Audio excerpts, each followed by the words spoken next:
One of the things I've enjoyed over the years in spiritual practice is just learning to observe the mind and to go inside. And some rather interesting things have occurred to me at different times during this investigation. And one of the most interesting is this real notion of not being the body and the mind, because you can see quite clearly as you spend more time in your inner world that the body and the mind both have to report to you. They have to tell you how they are and how they're doing, which is an indicator that anything that you're observing or anything that you're placing in front of your senses by necessity is not you. And I always felt that kind of fascinating, that it's so obvious, and yet it's such a fundamental error for us to identify with body and mind. There's this thing called attachment. You always hear about it quite a bit in spiritual life, in all of the traditions, actually. This idea of attaching to something, which means thinking that something is you, or thinking that something is about you, or has something to do with you. And one of these things is thinking, thoughts. One of the definitions of realization is to know that you are not the source of your thoughts. And it's a fascinating idea because I started really thinking about thinking. Like, why do we think? Eckhart Tolle is very big on being able to control the mind so that it's silent when it's not being used and then engaged when it is being used. That this addiction to thinking is utterly unnatural for us. And so he makes a big point of that. And as I was thinking about something one night, I kind of, became aware of my thinking and just started really watching it as a third party and was really entertained about it, because when you think, you break yourself into two people. You break yourself into the thinker, and you break yourself into the listener, those two halves. So you actually create the duality that you experience externally. You actually create it internally, which is why you experience it externally, believe it or not.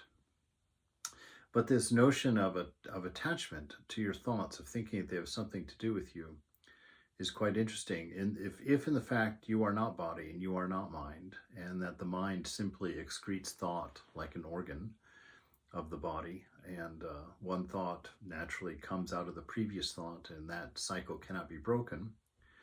I sat and wondered what is the value of thinking, of listening to my own thoughts and then having other thoughts answering, because that which is producing the thoughts and that is which is listening to the thoughts,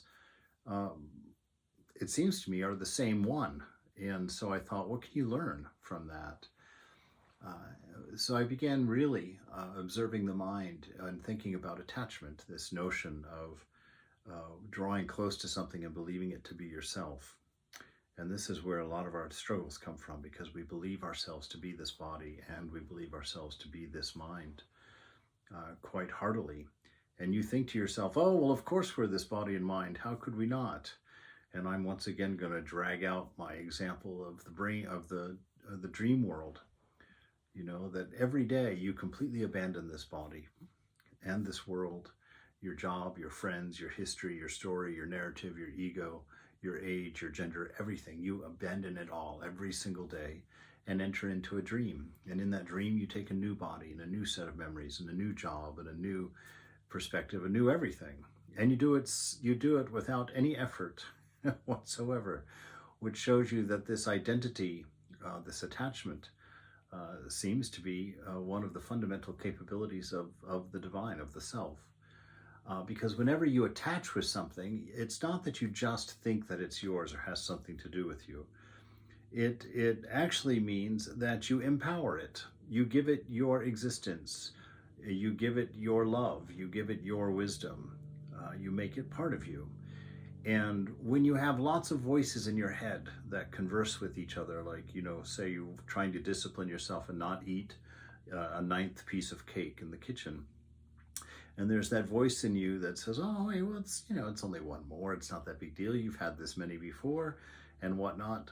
And I always wondered, who's arguing with who in here? Eckhart Tolle had that experience also. His was a little bit of a different form, where he said, I can't live with myself like this anymore. And he was talking about his depression. And that was a real trigger for his awakening. in the sense that he realized there's only one person in here. Who is this I that can't live with me anymore? Uh, and so this notion of the other thinker in my mind, I began realizing that as well. That because I attach to it, it takes on my existence and my love and my wisdom, and it has a sentience. I share my sentience with it. That's why these thoughts argue with you. You say, no, I'm not going to have any more cake. And then this thought arises, yes, you are. You like cake, and there's only one piece left, and why not? And the argument begins happening. And that argument is make believe. That argument is only possible because of your attachment. So if you detach, remind yourself there's only one person in here. There's not a whole bunch of people to argue or talk about things. There's one person in here. And what that one person says is what goes. And if you can just manage to get that kind of discipline going in your life, then you'll unify inside and you'll find life a lot more fulfilling, a lot more interesting, a lot less painful.